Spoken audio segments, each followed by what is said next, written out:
Good day, Delmarva. Reporter Rob Petrie here with a special report for TV Delmarva News. We brought you news just last month that the Caesar Rodney School District held white privilege exercises for teachers at an elementary school during an in-service day. The following list of privileges document was leaked to a parent through a teacher last month. On the list, some of the privileges include being white, Christian, and heterosexual.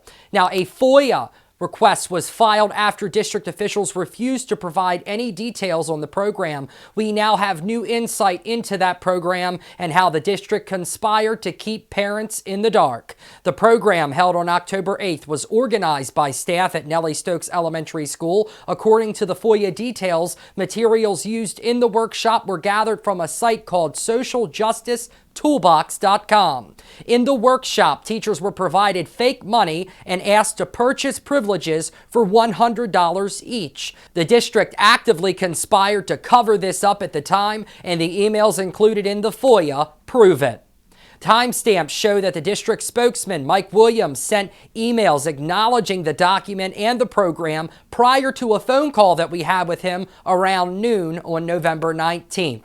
During the phone call, Mr. Williams stated that he did not know where the document came from and encouraged us to question the parent to try to find out what teacher leaked the document. He also suggested that the document could have come from an after-school program held at Nellie Stokes, such as the Boys and Girls Club. The emails obtained through the FOIA show that that was a lie. He repeatedly acknowledges the program and that he knew where the document came from. Quote, "I need to know if we are prepared to explain where the form came from and how the parent got a copy." He sent that email to the district superintendent. Mr. Williams knew more than he let on at the time, and he lied to us and the public about the origin of the document, fully knowing that this was a workshop that was held for teachers at Nellie Stokes.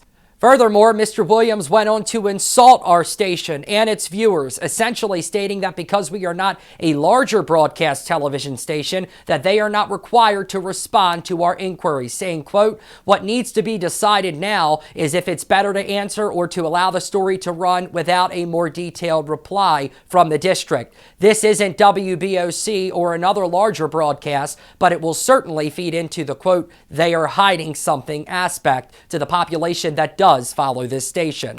Interestingly enough, in the workshop, participants are encouraged to, quote, "respectfully challenge one another by asking questions," and that, quote, "community growth depends on the inclusion of every individual voice." Well, if that's true, then why did the district blatantly and purposefully ignore our inquiries and then lie about the origin of the document? Now, with all of that being said, Mr. Williams is at the behest of the district superintendent, Kevin Fitzgerald, who has repeatedly refused to comment on this matter at all. We spoke to Sam Chick, vice chair of the Delaware Young Republicans, who filed that FOIA following our story last month. He says Fitzgerald should be terminated or resign. I believe he should be terminated for this. He is orchestrated a cover-up. The public was incensed about this document coming out, and it would have been a very simple thing to say, yes, it did not go to students, but it did come from a training in our school. It's that simple. Honesty. This is what we want. We want honesty and transparency so we can all work together and improve things and have our schools operate the way that we want. This is not Kevin Fitzgerald's school. This is our school. Now, keep in mind that this is not something new. Similar workshops have been held in school districts throughout the state, including Sussex Tech, who back in 2018 paid $11 grand for a private company to come in and hold a similar program. These types of workshops and programs fall in line with the priorities of Governor John Carney, according to the DOE, to, quote, "improve diversity and discrimination issues." Interestingly enough, the workshop held on October 8th at Nellie Stokes was kicked off with a welcome message from the governor and the outgoing Secretary of Education, Dr. Susan Bunting. Our attempts to reach Mr. Fitzgerald have been purposefully unsuccessful on his part. Parents can have their voices heard, though, by emailing him at kevin.fitzgerald@cr.k12.de.us. This has been a special report for TV Delmarva News. I'm Rob Petrie.